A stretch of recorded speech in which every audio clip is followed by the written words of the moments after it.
graduating from the University of Delaware and then the University of Pennsylvania for law school. He clerked, he became a corporate litigator at Skadden. He served as counsel to Governor Thomas R. Carper of the state of Delaware. And by age 34, he was named to the Delaware Court of Chancery, the country's preeminent business law court. And I think there comes a time when we all get a little older and realize that we won't be that 16-year-old gymnast at the Olympics, or we won't even be that millionaire, or these days that billionaire by the age of 40. But Chief Justice Strine really was the corporate law version of that. And he served on the Court of Chancery for 16 years, 3 of those as Chancellor, before ascending in February 2014 to the Delaware Supreme Court. And this is where the world, and especially those of us who work in business law, have gotten to know him. He is known by many to be a sharp thinker, incisive, and some have even said iconoclastic at times. He is a humorist, deftly referencing the most current pop and high culture. He's a brilliant writer and much more. He's authored many highly influential opinions. In addition to all of this, he has carried on with a true generosity of spirit, a life as a public intellectual. Chief Justice Strine teaches at the University of Pennsylvania, Vanderbilt, UCLA, and is the Austin Wakeman Scott Lecturer in Law at Harvard Law School. He's taught and continues to teach diverse courses on corporate law, addressing, among other things, mergers and acquisitions, the role of independent directors, valuation, corporate law theory. He regularly lectures across the country.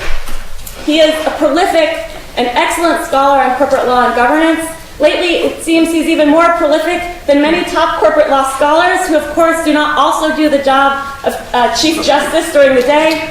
It is truly astonishing. And fortunately for us and for the literature that's developing, he's taken on in-depth in his scholarly writings some of the key issues of our time, including corporate rights and corporate money and politics. So please join me in giving a very warm welcome to Chief Justice Leo Strine.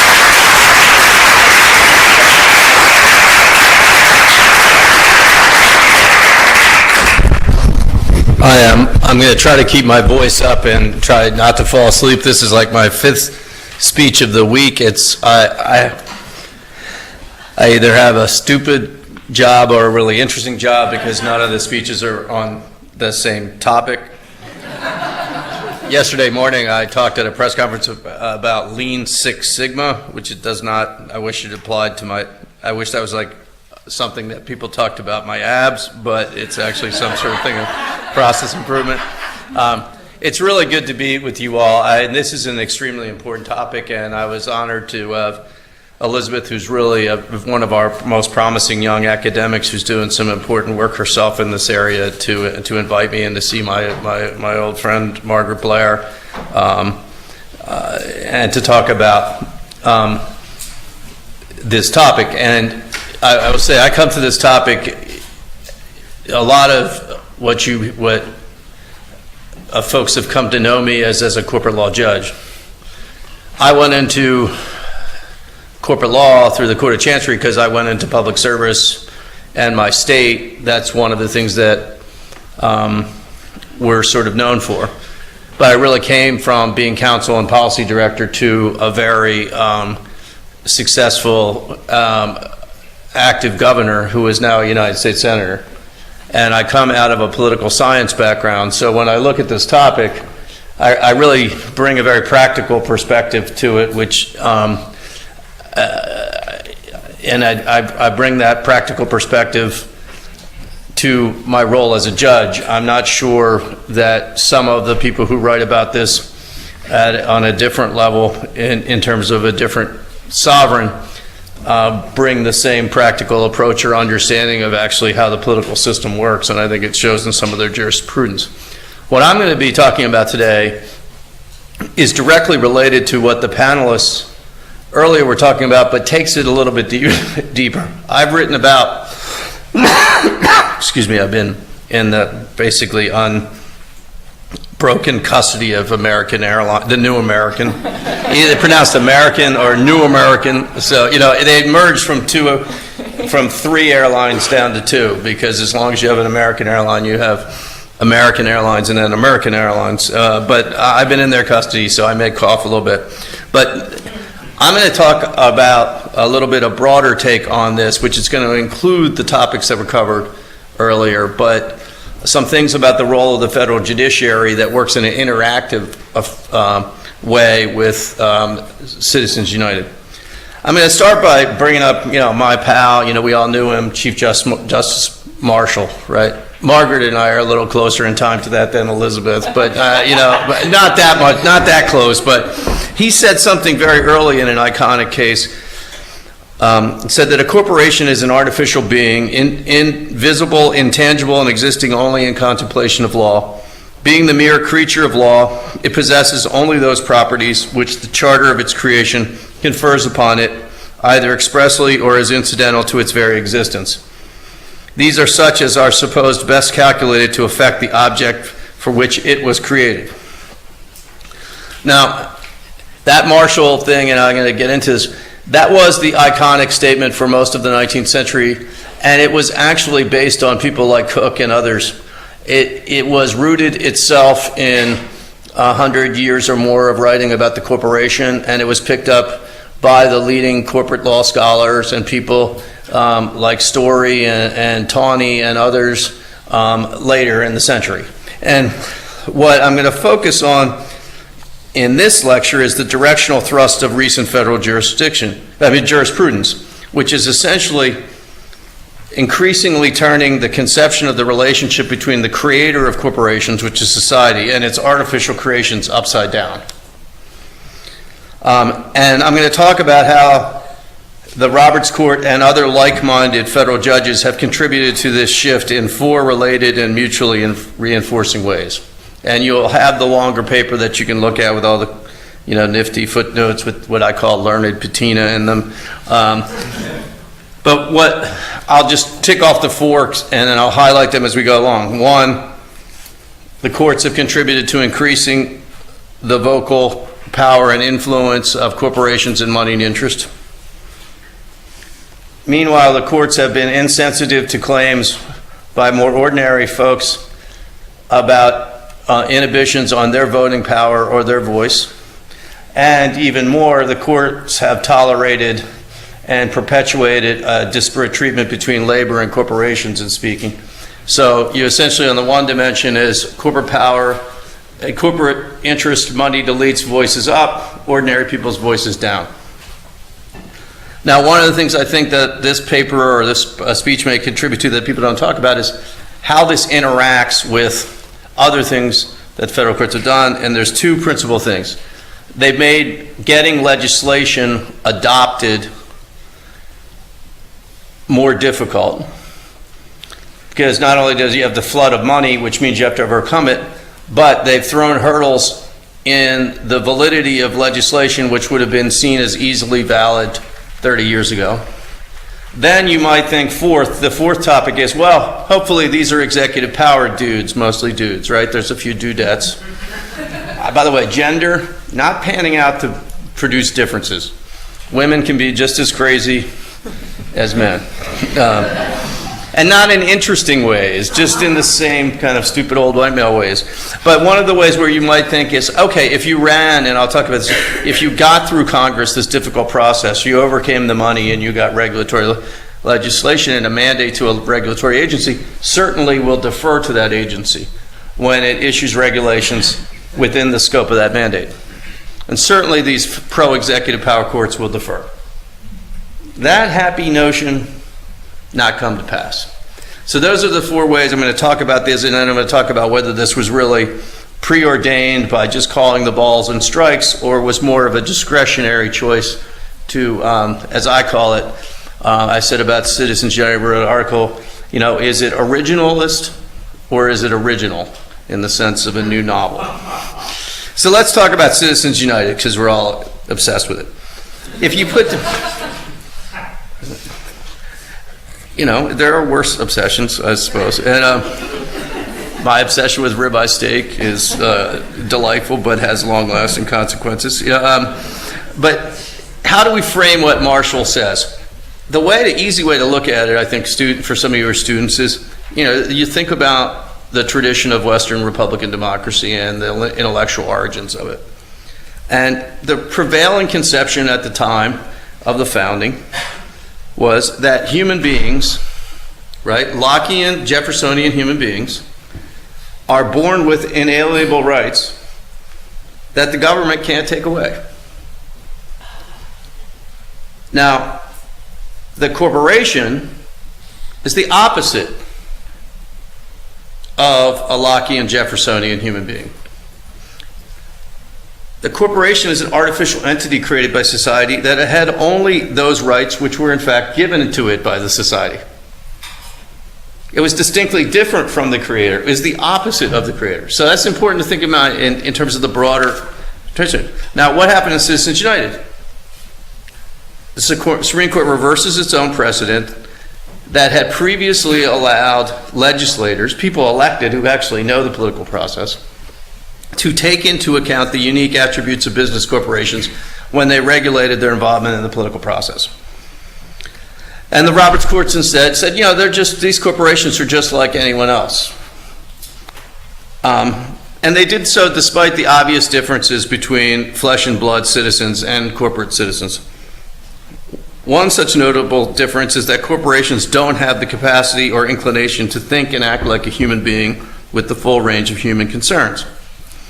Another is that the corporations must put profit first under the predominant corporate law in the United States, which is that of my own state in Delaware.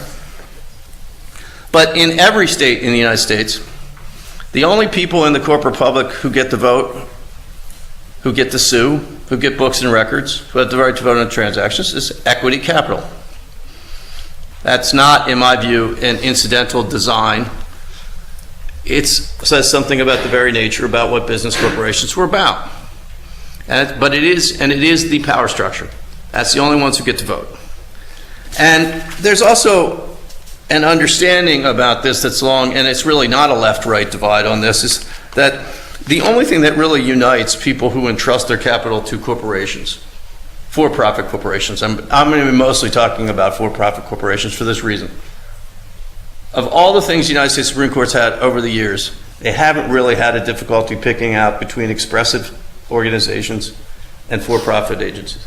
And they had ruled on corporate political spending in the past and made those distinctions. And they could have done it in Citizens United if they wished to. It was not a hard thing to do. And there have been judicial glosses, that's over breadth review. You do these things and it doesn't take, a novel reasoning to get there. But the one thing everybody agrees is when people invest in for-profit corporations, the only thing you can presume is common about their interest is that they'd like the corporation to be profitable and it provide a good return on their equity. It doesn't say anything about their common values on the range of issues that humans hold. And conservative corporate theory is in fact founded on that very proposition. And one of the things that people forget, and I've written an article about this, is it was people like Milton Friedman. Milton Friedman's famous article about what is the social utility of corporations. That was a culmination of a bunch of writing in the 1960s concerned about corporations actually engaging in, Alan Alda-esque. Students may not know. Do any of you watch MASH reruns? Okay, I just know, I'm not dating, but I know, one of the things I try to keep in touch with my students is when something is at least a rerun you watch so you can understand some of the references. But the concern was that the corporate managers were actually going to do some kind of goo-goo stuff. And what conservatives were saying is, no, we need to have corporations be they have no legitimacy to go into those things. That's not what they're for. If they want to dividend money out to the stockholders, then the diverse stockholders can apply portions of that money to the various social causes or political causes they believe in. That was conservative corporate theory. And they also say another thing which is important to this debate. To the extent corporations are going to spend money, the legitimacy they have is around that common interest of increasing corporate profitability. Which means if you're going to allow them to spend in the political process, what is the singular focus likely to be? The singular focus is on spending money to elect and influence elected officials who will adopt favorable strategies for the corporation's profitability, which is essentially to influence the political process, to not regulate that industry in a way that industry does not support. And in general, that's going to mean that corporate political spending is going to be focused on favoring candidates who are inclined not to adopt externality regulations or tax increases. Now, the court's decision, and some folks mentioned it before today, ignored how ordinary people invest in corporations now. Displayed a total ignorance about this. Justice Kennedy posited that stockholders can correct any errors by corporate managers through the procedures of corporate democracy. Yeah, I mean, that wasn't even true 30 years ago. It's certainly not, you know, and he assumes that you just throw the bums out, right? Or sell your stock. Well, students, I hate to break it to you, but when you get a job, you're not likely to have a defined benefit pension plan anymore. You're going to have to set aside a substantial part of your pay, every paycheck, and if you try to take it out, you know, that bad man Castro, you know how we could influence the Chinese, billions and billions of people. We could trade with them, influence them, but we couldn't. Castro was so bad, we couldn't even think about being able to go to the beaches there. One of the few nations where they like baseball. I mean, you know, couldn't do that because he was so bad. That's the kind of taxes you face, like expropriations when he took the mining assets. That's what you face if you pull your money out of your retirement plan. It's in there till you're 60. You're what I would call a forced capitalist. It's not that you choose to do this. It's the way the tax policies and government policies, they lock you in. Now, do you get to buy and sell stocks? No. No, you don't get to buy Exxon. If you don't like ExxonMobil, you don't get to buy it. And if you like it, you don't get to buy it. You get to buy mutual funds. You get the dividend momentum fund, something or else. That's who you get to buy in. So I don't know what Justice Kennedy's thinking. He's got a whole different retirement plan. He gets his thing until he lives. He goes to Salzburg in the summer. Like, you know, it's a good deal. I'm a judge too. I mean, I like this stuff. But the reality is, you know, you're not going in and out of corporations on their political spending, and you don't get a direct vote.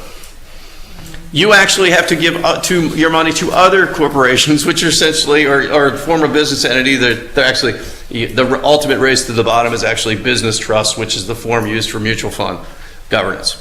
But you don't have any real right to exit. And scholars have long argued that the logic from the Supreme Court's own cases in the labor cases like Abood and Beck should extend to laws regulating corporate political spending, because investors have so little control over day-to-day business decisions. And that includes the direct stockholders of corporations. Corporate law is not built that way. Voting rights are important, but they're usually there for economics. And as people talk about, it's not even necessarily disclosed. There is no direct right to vote on it under state law because, by the way, states didn't really think that you could do this stuff. Since the rise of the so-called general corporation laws, there's been a lot of restrictions on political spending because as soon as corporations started to act on the political process, that's when campaign finance reform, and it took, you know, I mean, socialists like Teddy Roosevelt and people like that were the ones who brought this about because they wished to overthrow the establishment. But there's another reality about this whole, what I call the separation of ownership from ownership. You know, the old control was a separation of, you know, the people who run the corporation from the people who own it. There's an old thing, I call it separation of ownership from ownership, which is that you've got the people who are the managers of the corporation, then you have the direct stockholders, but they're not the people whose real money is at stake. And these folks are people like, I'm a Vanguard, good mutual fund, most of it will be in your thing. They are indexed. Fidelity Contra Fund, I'm investor in that. That's the fund manager who types Shakespeare. What I mean is, he's my only actively managed fund for 20 years. He's beaten the market. That's not very typical. But I wouldn't expect them to have any way to reconcile my political views with those of any other investor. We don't have anything in common. We didn't support the Contra Fund. The Contra Fund is not a fund to get rid of the socialist government in Nicaragua. It was, Contra means it bets, it takes to undervalue companies in the market, right? If it were the Contra fund, I mean, I wouldn't be an investor in it, but if it did have that, I accidentally invested. I suppose if it, bought weapons and stuff, I'd be, it's fair, bad on me. But it's not, and that's actually shown by the fact that Fidelity and Vanguard and all these, on political proposals to deal with political spending, you know what they do? They do not even vote. And they actually make disclosures that they don't really know how to fit this within the framework of what they're supposed to do for their investors. And so the reality is, at the bottom of the reasoning of Citizens United, it's actually the people who control the management of the corporations who get to spend, and not really controlled by the electorate in any kind of real sense, and particularly not by the people whose actual money is permanently stuck into the American capital markets. Now, has it had an effect? I actually believe that it does. I think we underestimate the effect of it. Stuff is skyrocketed. And we also ignore, and one of the best examples happened right here in California, in that town of Richmond, California, where poor municipal government, I mean, Chevron is, not, as last I recall, is a corporation. They've had a plant there that just keeps on giving. They've had several rather big problems, and they had an explosion in 2012, and 15,000 people went to the hospital. So Chevron basically tried, and this is not the first time, but they spent more than $3 million to try to throw out the municipal government that's been trying to regulate the safety and soundness of their operations there. They gave $1.3 million to their preferred candidate. They did a bunch for other shells that they didn't think. And the opponent, they won narrowly and they stayed in office, but they got $22,000. Richmond is a town of about 100,000 people. And I think it also illustrates why they're involved. They're involved for their business interest, and they're involved because they don't want the externality regulation of their things. And of course, Citizens United, people say, oh, it's not Citizens United, it's the other decisions. Well, but the other decisions flow from Citizens United. McCutcheon, again, that's another thing where it suspects that you suspect people either are being disingenuous or are truly naive about the political process. That's the one where there were aggregate limits on how much any particular individual could give across candidates. And it's a beautiful sound. And the Supreme Court struck it down, relying heavily on Citizens United. What's the effect it had? Last time, around 4 years ago, to go to the big ticket donor thing for the parties, it cost a mere $31,000 or something. This time around, the Republicans are actually lower than the Ds. They're asking for 1.3 mil to go to the dinner, and the Ds are getting 1.6 mil, because you can spread all that money across all those candidates, right? And that's who will be being called. By the way, I think my friend over here has got it right. Nobody's calling for $5. It's just like, students, what's the median income for a family? Yeah. Yeah. A lot of people tell you they're like, I'm middle class. We make $200,000. That's not really middle class. No, but I mean, it's true, right? There's a lot of cognitive dissonance around that. There are people, when you're talking about dialing for people who make $500,000 because they can give you $5,000, that's hardly representative. And so I think the reality is, and I'm going to talk about this, it does profoundly affect who people spend time with.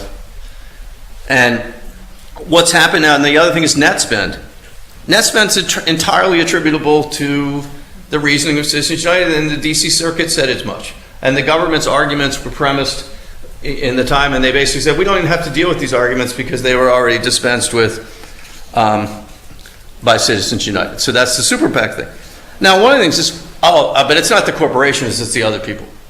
It's the rich people. All the rich people in the world, I'd like to see a room full of them who've made it. We could not fill this room with rich people who've made it without using corporations to do so, which is something that people forget about. They don't form sole proprietorships. So when you say that it's not corporate money, I'm not exactly understanding. Again, and the other thing is we don't really know, because a third of the outside spending since Citizens United has been essentially what they call dark money. It's undisclosed. And I think the point of this stuff is, again, mostly going, and it shows the tilt, it's anti-regulatory spending. It's against candidates who are for increases in taxation or increases in the welfare state. And let's just talk about the Adelson and the Koch brothers. Okay. Adelson, right? Individual? Well, in 2010, Las Vegas Sands, which is a corporation which he controls, gave $5.5 million in contributions through that cycle. After Citizens United in 2012, $53 million.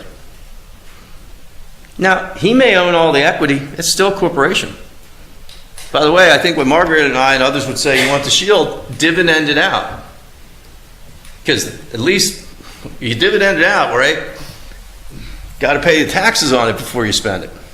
But they're using corporations directly. The Koch brothers, who do a lot of good in society, I think we got to be careful about demonizing people, because they do a lot of nifty things for society. And they're very interested in things like criminal justice reform.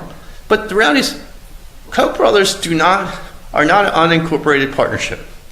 They do not have unlimited liability for the diverse industries they're in.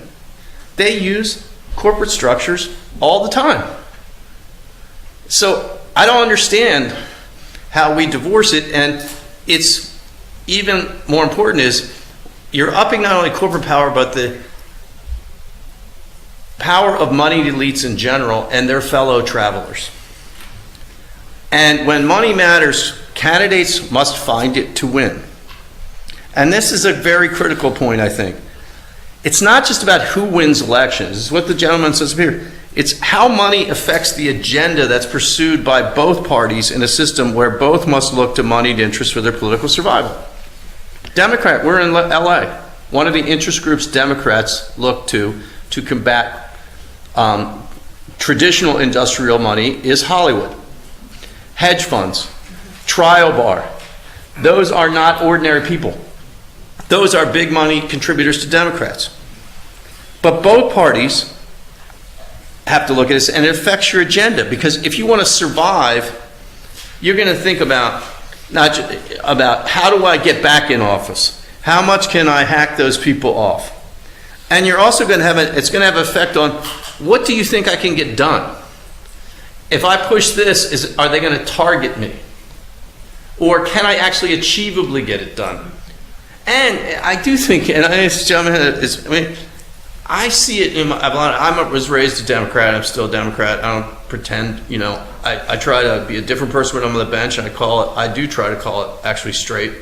But I know a lot of Democratic elected officials are good people. It's interesting from when they start in office from where they end up, because of the amount of time they must spend with people who have huge aggregations of wealth, because that's the way they survive.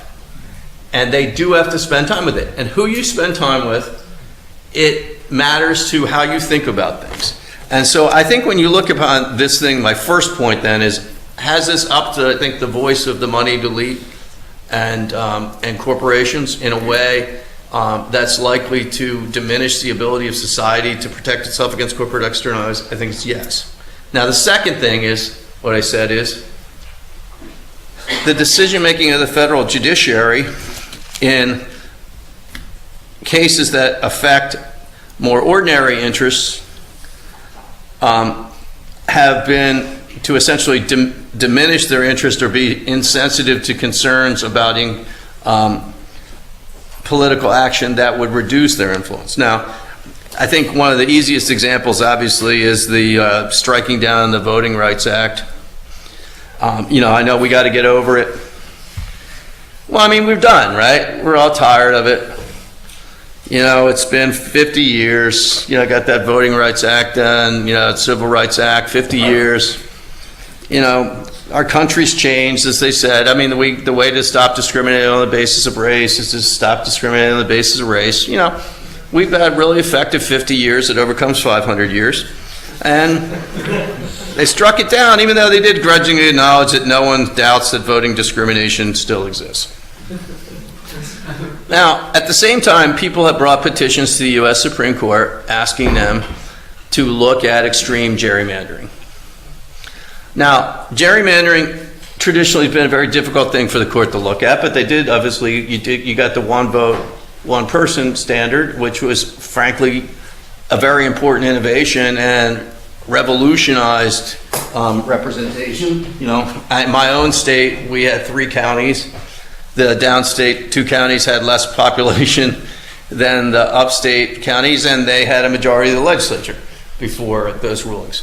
Well, there's a lot of scholarship now that concedes that the type of gerrymandering that we have right now goes beyond even the traditional to being very extreme. And it has a disproportionate impact on Democratic voters and less affluent voters in particular. And is resulting in the election of a Congress which is really unrepresentative of the voting electorate. But the court will not look at that.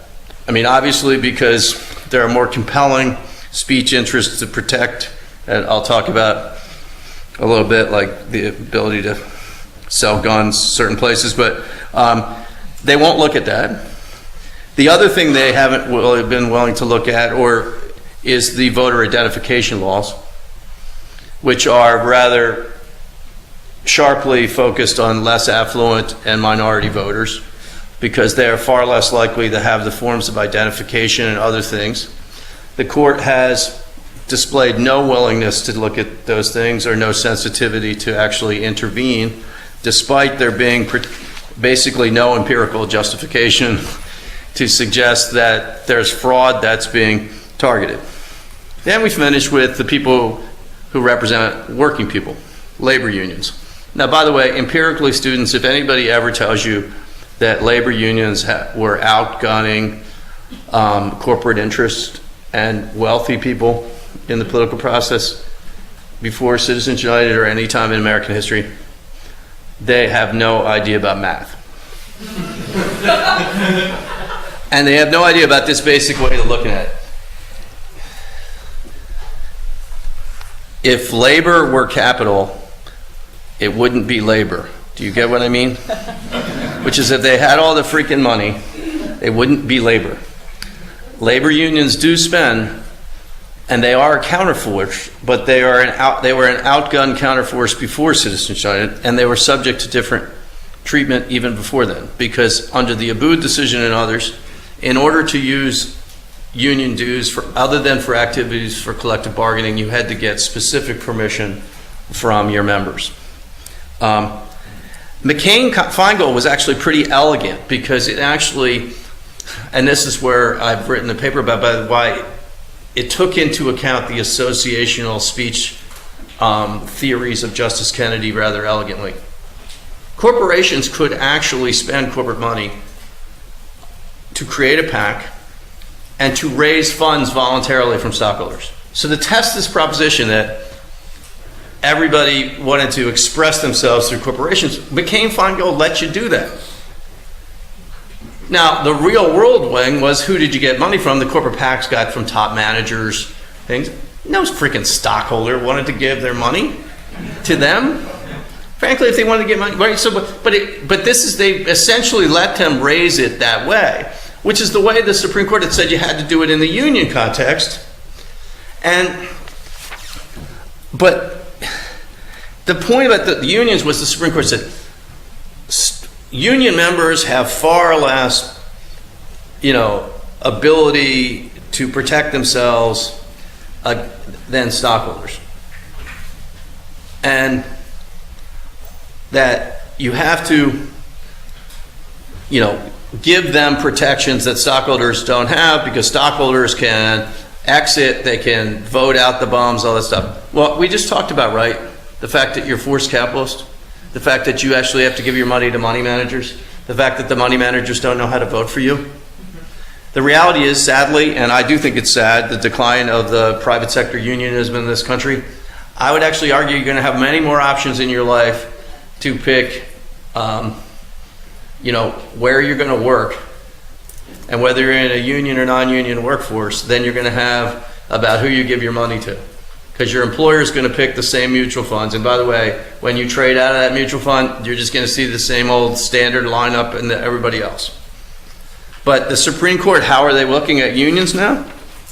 They're actually going in the other direction and crimping the ability of the unions to even do their basic job of collective bargaining. And in Harris v. Quinn, which was decided last year, they held that a state couldn't even require people who were benefiting from the collective action of a union in negotiating bargains to contribute to collective bargaining. Many people believe that the aspect of Abood that makes fellow, free riders at least pay for representational costs will go away in Friedrich. If that happens, that's going to put even more financial strain on the ability of unions to exercise voice in the political process. So I think when you put together these two effects, the net effect is elected officials will be likely to become more responsive to corporate interests and other wealthy aligned interests and less responsive to ordinary Americans. So then we get to the third effect, which is, I think, something we don't talk enough about, which is the Supreme Court decisions that have made it more expensive for Congress to adopt regulatory and social welfare legislation. Everybody talks about Sebelius as this wonderful decision where the center held, right? Obamacare, a Chief Justice brought together the court and he stood up and applied the rule of law and the republic was saved, right? Well, but there's this portion of it that struck down the Medicaid expansion. Which is a federal, from the state, was a federal-state partnership program. From the start was one in the very legislation said Congress could reserve the right to amend the program, a right that Congress had exercised several times. The court's decision directly prevented 6 million Americans from being able to use Medicaid. But it also had a material indirect effect. There are more than 2,000 programs through which the federal government provides assistance to states and local governments. If the Congress can no longer use its spending power to require states to comply with the new requirements it establishes for entitlement programs, it may be prevented from expanding existing programs or hesitate to create new programs in the first place because they're more expensive. It's also the reasoning of this thing is the most silly thing in the world, which is that sovereign states, they're big sovereign states, we have to respect their independent sovereignty. But they love their Medicaid so much that even when it gets expanded and the Congress is going to pay 100% of it for 5 years and then you only have to pay your 10% share in the future, you have to have it. So we have to respect your autonomy but then subsidize you. As I put it in the longer paper, it's what every teenager who comes, everyone who goes out of college and comes back home still wants to live with mom and dad, but now I'm an adult, I don't need to pay rent, I don't have to listen to you, I can sleep with my boyfriend or girlfriend in front of you while you try to watch TV. That's the states.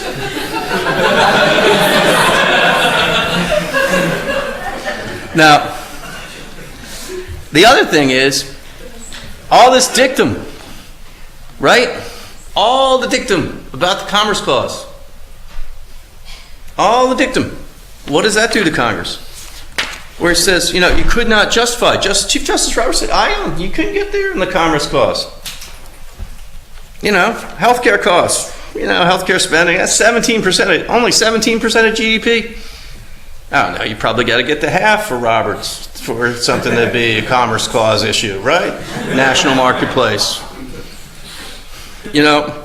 And, we have the increases in spending that aren't important, the fact that our healthcare system's out of sync with the rest of the Western world and that affects American things, and the fact that a bipartisan, people in Congress voted for it.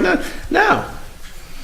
Now, why do I say this is sort of, saying that was the easiest judicial decision to write in the history of the nation?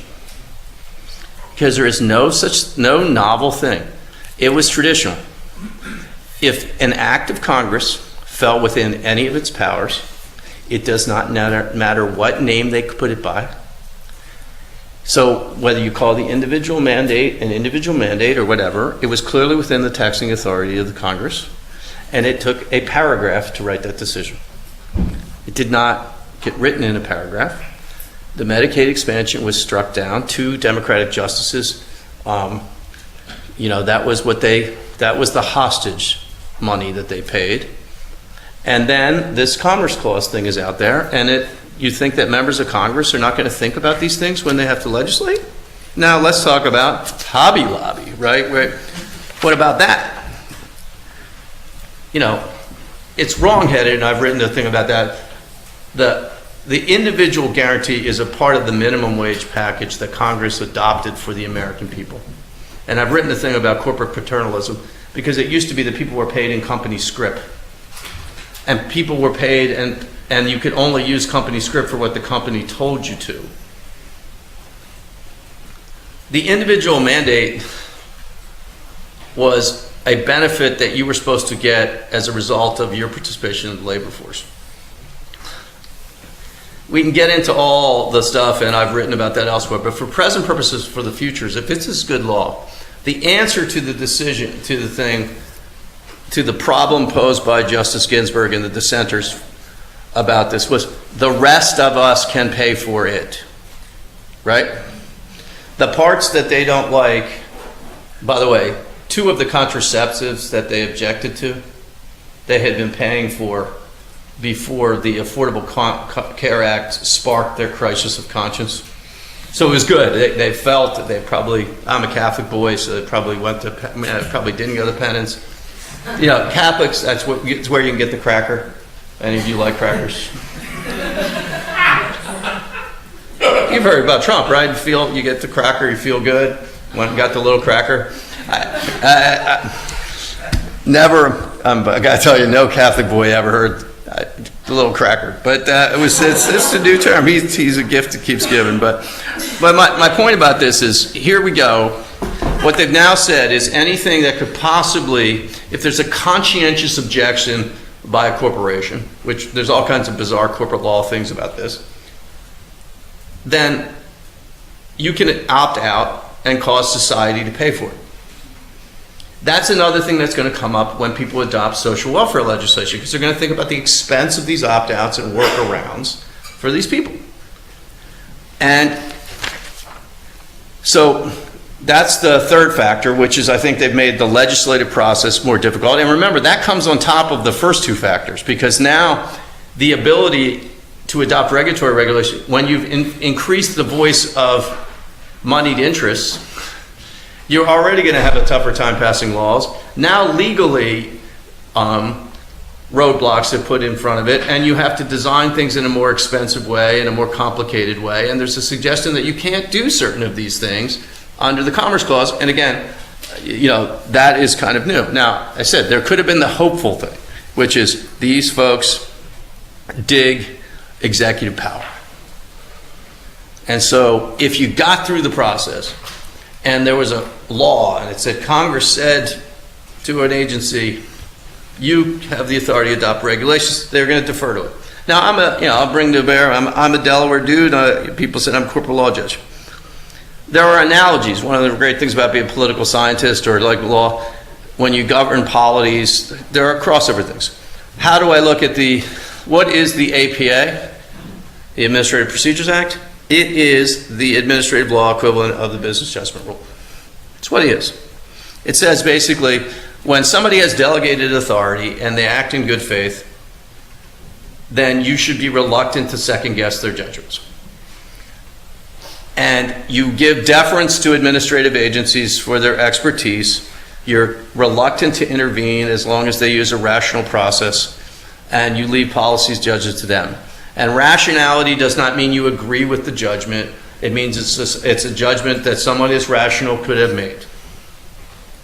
Now, there's been lip service to this sort of deference during recent things, but the federal judiciary, the like-minded judiciary with the majority in the Roberts Court, have overturned several important corporate regulatory matters in decisions that have to really, I think, be seen as involving a substitute substitution of the judiciary's own policy views over the judgments made by the regulator selected by Congress under the governing statute. And in particular, although the Roberts Court hasn't hesitated to make clear to circuit courts when they need a little spanking, right? 50 Shades of the Ninth Circuit, right? Resonates out here. And it's done really nothing to constrain, or comparatively little, certainly compared to the Ninth Circuit, to constrain the U.S. Circuit Court for the District of Columbia, which is considered the most important of the federal circuits for administrative regulations. That court continues to imply its own intensive standard of scrutiny, one that's much stricter than is really required by the letter of the APA or the Supreme Court's own precedent. And it continues to issue decisions regularly striking down regulatory actions that were intended to constrain corporate externalities.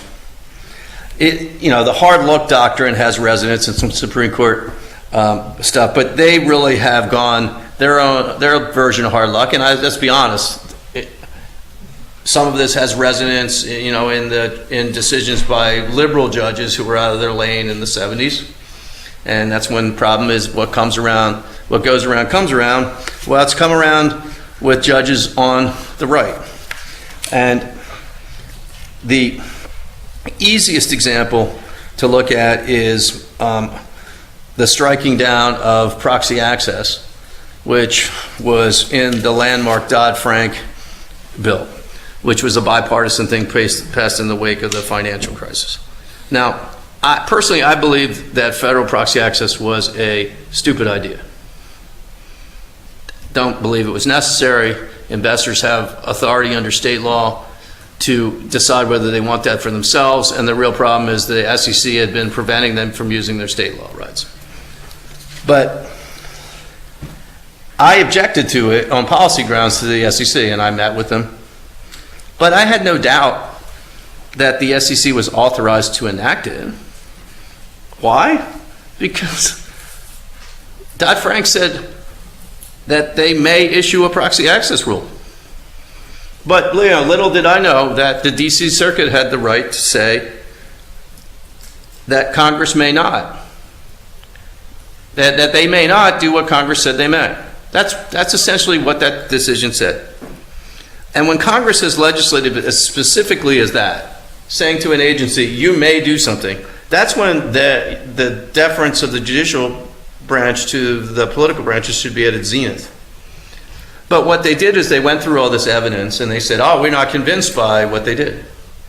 Well, I can tell you, I lived through the proxy access drama. It was really the culmination of a decade-long thing. There were thousands of pages of submission that were considered. There was all kinds of process. There is no way that you could say the agency didn't do its job. All you're doing is substituting your own view of the benefit to cost ratio for the agency. And I guess I should have felt pleased, like on a level, because in a way that's what my state wanted and was probably better. But it's a guilty pleasure. And I take no real pleasure in it because it's not the way the political process should work. And judges should stay true to their thing. But it's not the first time, by the way. The SEC has been regularly dope slapped by the DC Circuit in its attempt to regulate industries. It happened before, and it happened just recently on this, again, another thing I don't think that we should be necessarily doing with the securities laws, but it was specifically legislated by Congress around conflict minerals, and they just said, you did. This isn't just true in regulatory, in fiscal or financial regulation. In Rapinos, which was a decision of the Supreme Court itself, a plurality of the court didn't give deference to the Corps of Engineers' interpretation of the Clean Water Act, an important thing involving drainage into waters. In the Utility Air Regulatory Group case, the Supreme Court determined that EPA's attempt to regulate greenhouse gases went beyond its statutory authority. And although at a level of pure doctrine, the court has sort of held as a majority to the old school deference, even that's beginning to creak. In a recent case, Perez versus mortgage bankers, they adhered to this, but influential members of the court have signaled their willingness to break with Chevron, Vermont Yankee, and Auer. That includes Justice Scalia, who previously was seen as the biggest supporter of Chevron.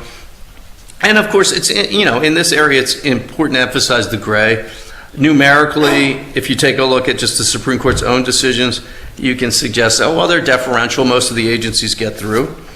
But when you talk about the reality of very high salience regulatory action on things like proxy access or greenhouse gas emissions getting overturned, and the perception that regulations can suffer a death by judicial edict, what you have is something, it has the effect of increasing corporate influence in an area, frankly, where it's already been concerning that there's too much influence by moneyed interest in this administrative background. Now, there is a real troubling thing, and this relates to the free speech thing, which is free speech is now coming into play, which is good, right? Students, we all want free speech. Except what free speech is being used is to strike down economic regulations as violations of corporate First Amendment rights.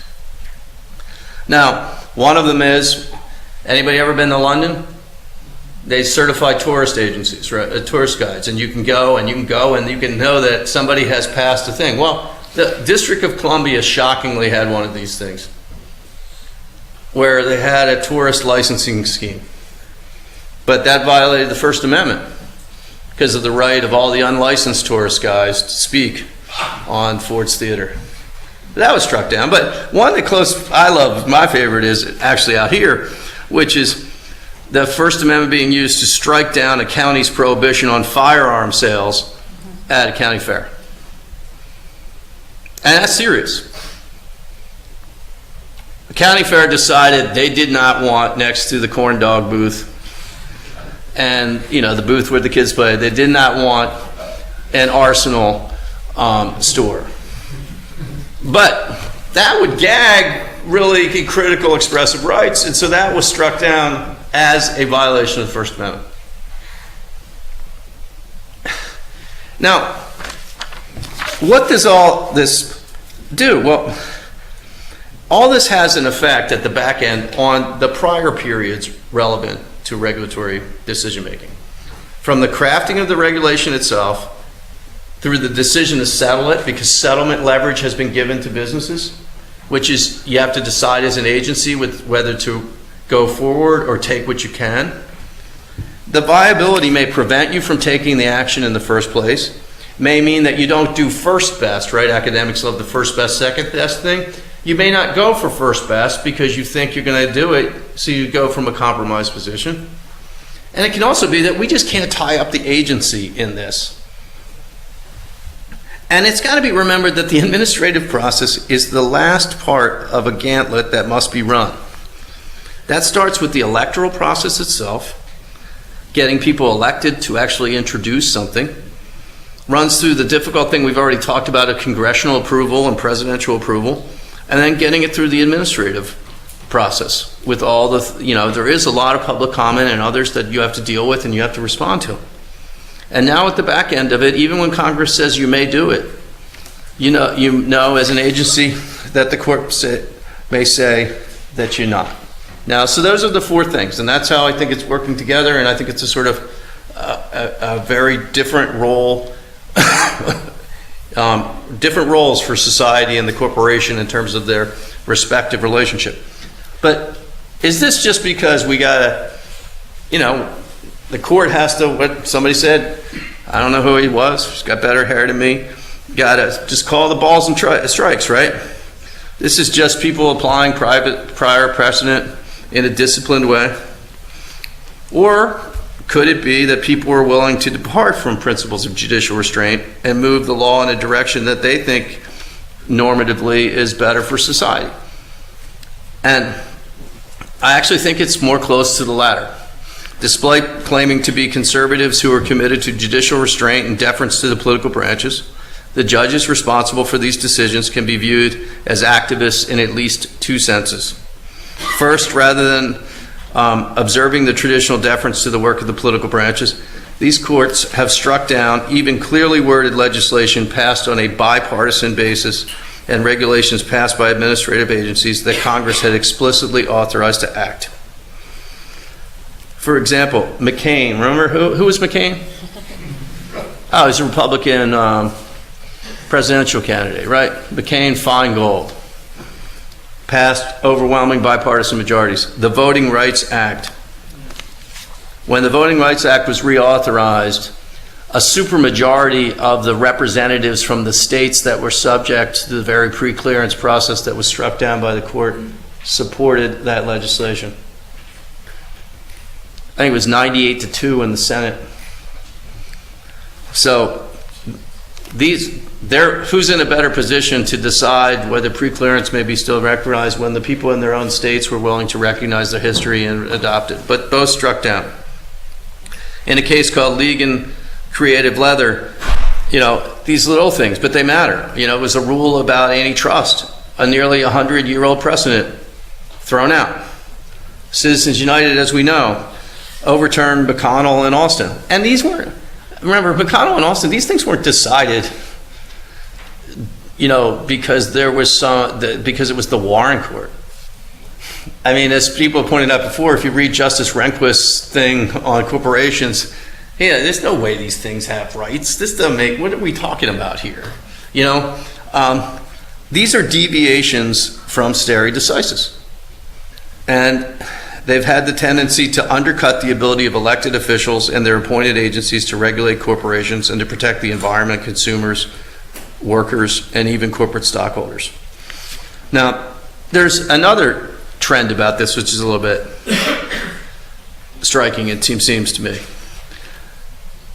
The thought had been, since Caroline Products and before, that when the judiciary had the most legitimacy to intervene and to second-guess the judgments of the political branches is when it was necessary to protect, in the words of that iconic case, discrete and insular minorities, people who could not sufficiently protect themselves at the ballot box, right? We had a history of black people weren't part of the electorate. Women were not part of the electorate. They couldn't protect themselves adequately in the political process. So that was the area where the court would show sensitivity and might deviate because of the lack of legitimacy of the political process itself because of the failure of representation. Where was the court most reluctant to intervene was in government action that regulated economic activity, including regulatory action intended to protect workers, consumers, and the public. That's when you did rationality, bare rationality review. But in recent years, the distinction between these things has seemed to blur or even reverse in certain situations.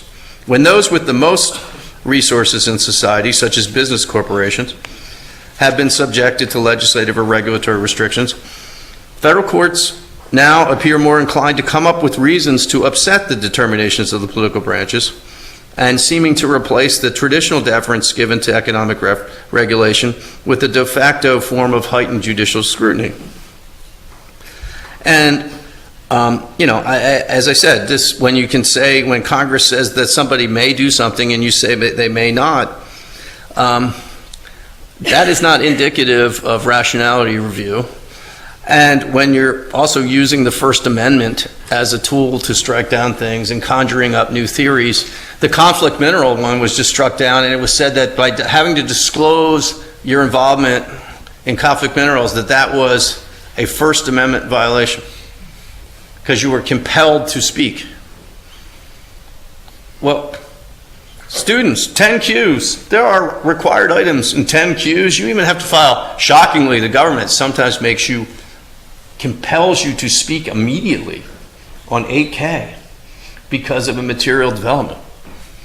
So, in the 10K, there's all kinds of things you have to say.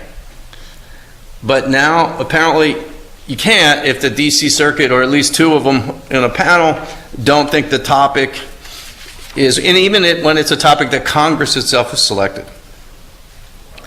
And as I said before, then you got, on the other side, what's happened to litigants, more ordinary litigants.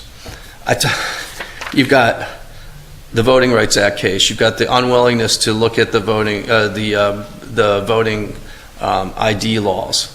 you've got, yes, Lilly Ledbetter got reversed by Congress, but it was still decided the way it was. And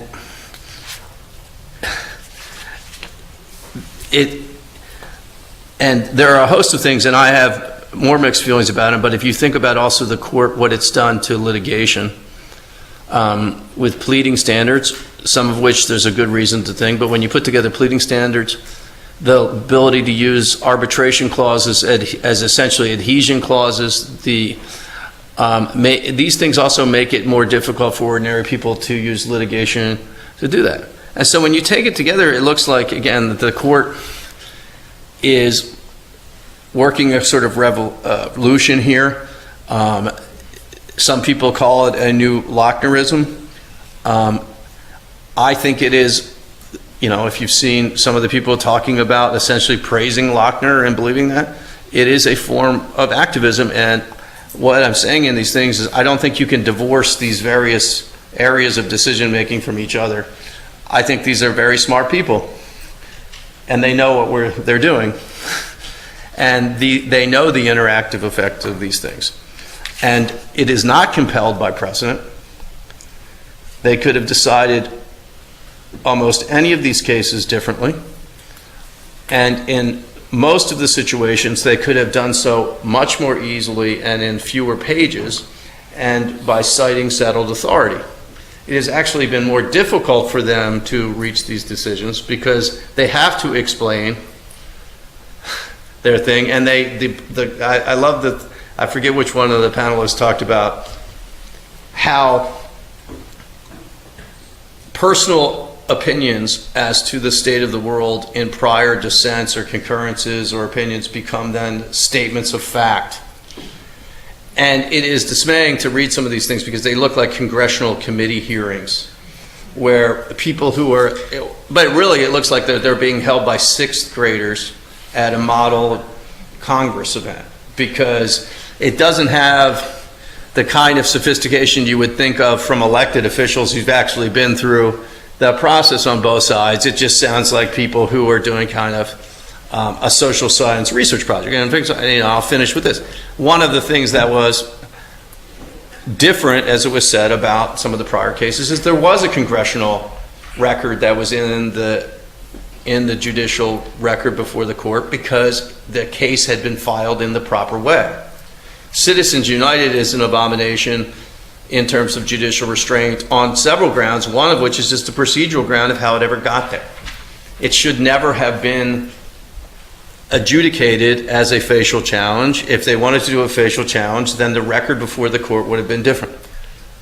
And there's all kinds of weird sort of hostage taking occurring among the justices, because I'm not sure the justices who gave that procedural thing shouldn't have just fought it on the first ground and just said, let's do it right now. But they gave in the votes and they legitimized it. But it should have never even, and as a trial judge, I actually feel strongly in regular order. So what I'm saying about these effects is I don't believe that they were compelled by anything. I don't think somebody can sit there and tell you that they're just being originalist and they're divining the intent of the founders about the corporate power in society, and I've written on that too. And Chief Justice Marshall, I think, would have been astonished at some of this stuff. So I've probably exceeded my time with you, but I appreciate at this late time on Friday when in California you want to get a cocktail, which is to an East Coast boy, got to involve some liquor, and you guys call red wine. And but I appreciate the motivation. I don't know if I'm supposed to take questions. I'm willing to do that if there's time left. We will be having some closing remarks from John, but is that okay with you, John? Let's take a couple questions briefly from the audience. This is a wonderful opportunity. Let me talk about the First Amendment of the Constitution. Does it list a series of rights, or do those series have to be interpreted as a whole? So the First Amendment is just not 5 rights, but it is a democracy amendment. No, I mean, what's interesting is Judge Bork, who was one of the was going to say one of the originalists, but he talked about the First Amendment basically being an example of something that was almost inherently ambiguous. I mean, it just basically, if we're speaking on the speech clause, I mean, it basically says Congress shall make no law, that infringes on the freedom of speech, which means you have to determine what does it mean to have freedom of speech. One of the things I do in the longer papers, some of the people who decide these things are the biggest sticklers on standing, on determining whether someone in society has the right to come before the court and vocalize a complaint. Justice Scalia wrote something, he's a very funny writer and I enjoy reading him, but I don't agree with him. But he wrote something that said, people don't invest in Campbell's soup to send a message. He wrote that several years before Citizens United. He would be the one who ultimately say, yeah, you got to determine who gets to make a claim. Is it a human being or whatever? You'll see the originalists signing on to precedent-based reasoning that really elevates just that somebody said something. I thought it was very perceptive. Somebody was saying, now it's all about the message rather than the messenger. Well, these people are all about who the messenger is if you're the plaintiff or in some circumstances. So I think if you look at the time of the founding, what was freedom of speech, that's a very interesting concept, especially we had the Sedition Act and other kinds of things. And again, you're talking about a null set, which is one thing we do know is it could not have referred at that time to a for-profit corporation formed under a general corporation statute because there's no such thing that existed. And what existed was only specifically chartered corporations, and the ultra vires doctrine was in effect, and you could only do that which was in the charter. And one of the things my friend and I, we wrote an article, we could not find any charters, and we've yet to see anybody cite a charter that said, make political expenditures to influence the political process. It doesn't seem that anybody specifically chartered a corporation. So I agree with you. I wrote an article and I said, basically, Citizens United could be right or wrong.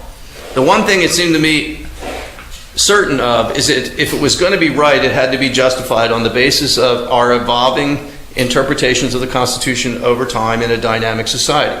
But to pretend, as one of the dissents did, that this is something where you just sort of go back, read the document, and it's obvious that ExxonMobil or Walmart or Starbucks or Google can spend as much money, it's just totally unhistorical. I mean, and so, as I said, I think we're in kind of silly season at some time because, if you want to justify your reasoning, fine, but don't play pretend about stuff. When you mentioned the Dodd-Frank case and how the court held that initially the SEC cannot do what Congress said it may do, and you said that was a slap to the face of the SEC. What do you think motivates courts to do this? What are the motivating factors, or what interests are being served by it? I believe that there are certain judges who deny the legitimacy of the post-New Deal social welfare state. And that whether it implicitly or explicitly informs their decision-making, I believe that it does. I think if you read that decision, and I know a lot more about proxy access than most people, more than I ever wanted to in my life. But there's this kind of third-rate cost-benefit analysis in there of their own. And they expected of the SEC something that can't be done. You can't quantify certain regulations in terms of the way that they do it. So, I mean, I think there's a pattern. I do think there's a pattern here of we don't like the regulatory state. And I believe that's actually, there's been explicit references in some dissents and some other things about that. And they may genuinely believe that the collective action of the people through their elected representatives and the duly authorized administrative agencies are compromising freedom. But a lot of us believe that that is our freedom, is that we're supposed to be subject to the rule of law by the people we elect, And it's also interesting that the SEC, of course, is a bipartisan agency. It has members of both political parties, and historically it's not been a very ideological thing. And but in these cases, it was actually, it didn't really have, it had such a clear mandate that's what I think is most striking about it. And I don't know what to make of anybody who would actually say that a county fair cannot decide that we don't want to be the home for firearm sales. I mean, I don't know, what would you think of that? I mean, is that a jurisprudential principle? Not necessarily, no. I mean, that's my problem, is I have a hard time putting these things together, and I also think there's a sort of suspiciousness, the suspiciousness towards the Congress when it does certain things doesn't seem to be extended. I said these voter identification statutes seems to me to be very problematic on very traditional terms that have been accepted by a lot of jurists who were appointed by presidents like Nixon and Reagan and others. And yet we pass them by. And it seems to me that there's a certain political mindset about it. I don't deny that there are judges of the left who have done the same thing. In fact, one of the great things that most frightens me is the polarization of the federal judiciary and the way it increasingly looks like a bad talking head program on a cable show. No, I mean, a lot of times the interaction between the judges or the justices is not at a level that I think is necessary, even worthy of professional technical praise. It's nasty, it's opinionated in a way that is not really indicative of the best judicial opinions. It often loses, and I would say this even of justices who may, political views may be more like, I read the stuff and it really does look like some sort of policy paper. And I understand, I mean, and one of the things that you're supposed to do, I think, with rationality review is to say, the political worm turns. People can make rational judgments, and when they do it, you have to defer to it. And you don't substitute your view just because you disagree with it. I think it's gotten increasingly hard, and I think what happens is then everybody's going to do your term. I think it's affected the political appointment process for judges and federal judges, because I think if people are perceived on one side as appointing extremists, the other side, when it's their term, has to do it. And there's no real incentive structure to appoint people from the solid center of the tradition of American law. And I think we're gonna pay a price, and I think the courts have already paid a price in terms of their reputation for respect. I think they're still more highly regarded than the Congress, but that's not really saying much. Great. So we're going to go to one very last quick. Oh, okay. Quick question. One quick question. Talk about how you've seen the trends on the leverage points of change, whether or not the court in overturning the McCain final was looking at the corporation as a suspect minority. Because when a bill passed, to the extent that whenever you hear bipartisan, that means the bill will not have passed, which means that all the corporate interests played a great role in negotiation of that bill. And the bill will not pass without them engaged in the process. So by the time it became a law, whatever interests those who were advocating for them had already been represented in that bill. Then they can use the courts as a backstop. That's one leverage point. And then how you mentioned the public interest and how that's being compromised, but it's also the definition of public interest now has changed. You just alluded to it, and how whatever used to be the center, but in politics today, the pendulum has swung so far to the right, and that you've now made Mitch McConnell and Boehner the moderates, and that the debate becomes whether or not we're going to shut the government down. And when you cut a deal on sequestering, you massively cut public interest programs. The press treats as if the center has won. Well, no, and that's part of what I'm saying about, is I think it was already difficult to legislate and regulate corporate power because of the influence of money, and we had already moved to the right. This makes it even more difficult. I will say in defense of most traditional corporations, they like the old rules. They wanted to be able to say no. They will give money now that they would not want to necessarily give. They will feel that they will have to.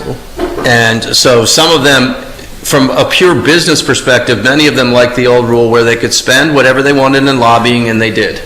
So it wasn't like they couldn't spend in lobbying to voice their view. They did, and they would. But they would actually not spend their investors' money on this. But when the rules change, it changes. And if you look, for example, the United States Chamber, which is a very, very vocal and has very experienced people, I don't always agree with them, but I respect the role. If you look, and this is one thing that scholars have to look at in terms of whether corporations are spending, look at the huge increases in spending by the U.S. Chamber. Where does the U.S. Chamber get their donations? That is actually not coming from individuals. That is coming from corporations into the U.S. Chamber, and I'll do it. But it's going to change business activity too, because the industries are going to have to react. And they are also going to figure out who are they going to give to. It's going to be the people on the committees that regulate that industry. And people said to me, well, not all businesses have the same interest. That's true. They're all going to focus on their industry. And it's not, when we all as humans, our best interests are not the collective interest of the S&P 500. Right? Ours is in an overall framework where businesses are profitable, but within a framework of health and safety for communities, sustainability. When each of them push for their own self-interest, what you could have is an overall laxity of protection for society, and that's what I fear. And I think that we put our political process in a compromised position to actually address that. And I think my point in this paper is that the judiciary may not be the primary driver, but I think can be seen as facilitating, in some ways, actively facilitating change with things like Citizens United, and in other ways, enabling things to get worse. So I apologize to our host for imposing on their time. We thank you so very much.